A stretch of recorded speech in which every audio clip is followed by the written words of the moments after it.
la suite de la recette, je vais vous montrer une technique de meringue. Cette meringue que je vais vous montrer, c'est une meringue suisse. La particularité de cette meringue suisse, on la chauffe à peu près à une température de 50 degrés au bain-marie ou directement sur le feu.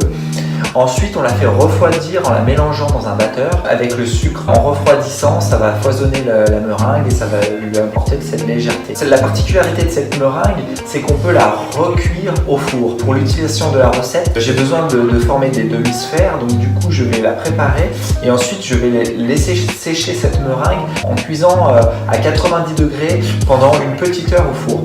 Il y a plusieurs techniques de meringue, il y a plusieurs sortes de meringue, la meringue française, la meringue italienne et donc la meringue suisse. La meringue française, c'est un mélange à froid, donc vous mélangez le sucre et les blancs d'œufs tout simplement.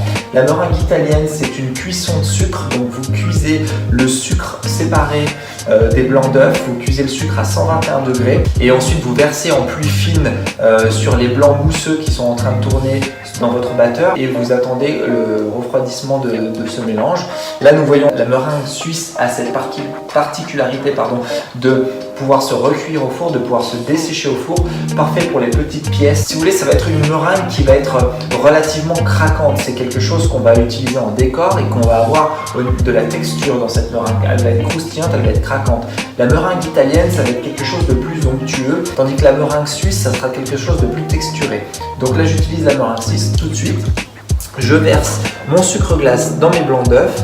Je mélange ça à 50 degrés avec le fouet. J'ai un petit thermomètre à sonde pour vérifier ma température. Une fois la température atteinte, je la débarrasse dans ma cuve de batteur et je le fais monter le tout.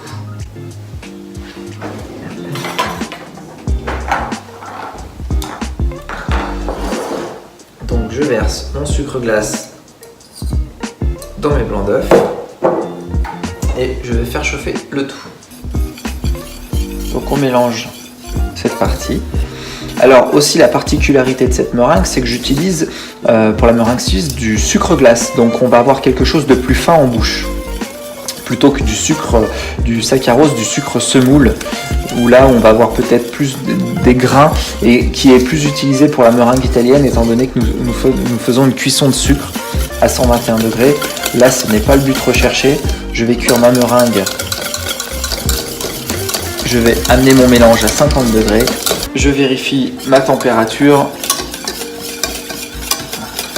Donc, vous voyez quelques secondes à peine sur le feu et j'ai déjà cette température de 50 degrés. Donc hop, je vais pouvoir la débarrasser dans ma cuve pour la faire monter.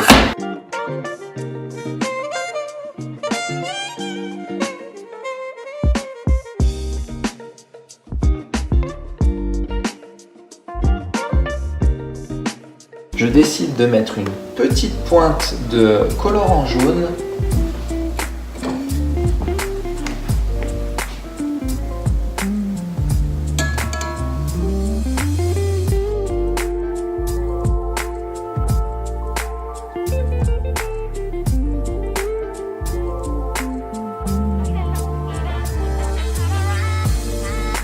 Ma meringue suisse est terminée.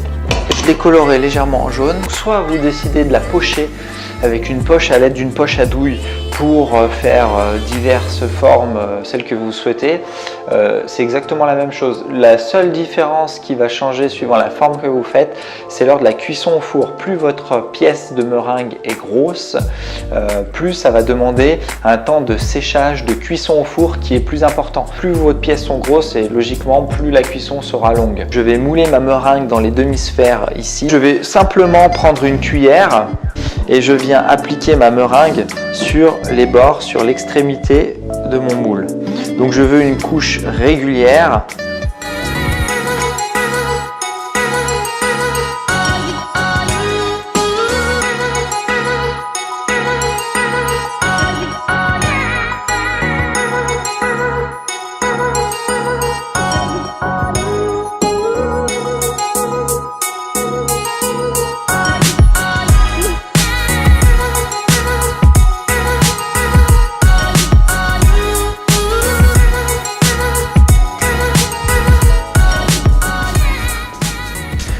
Vous pouvez également parfumer votre meringue, rien ne vous empêche de mettre du zeste de citron pour une meringue qui est destinée à accompagner une tarte au citron par exemple. Pour agrémenter et pour donner un goût supplémentaire à votre meringue, parce que finalement la meringue ça n'a pas tellement de goût, de mettre autre qu'un arôme, de mettre un zeste, ça renforcera d'autant plus le goût de votre dessert. Les coques meringuées. Alors vous vous souvenez, nous avons fait de la meringue suisse que nous avons dressée à l'aide d'une cuillère dans les moules hémisphères. Donc avec le dos de la cuillère, nous avons badigeonné les bords du moule avant de les mettre au four à 90 degrés pendant une bonne heure de cuisson. Je les ai retirés. Donc je vais vous montrer. Voilà, donc ce que peut donner cette demi-sphère citronnée. Alors c'est hyper léger et c'est aussi hyper fragile, donc faites attention.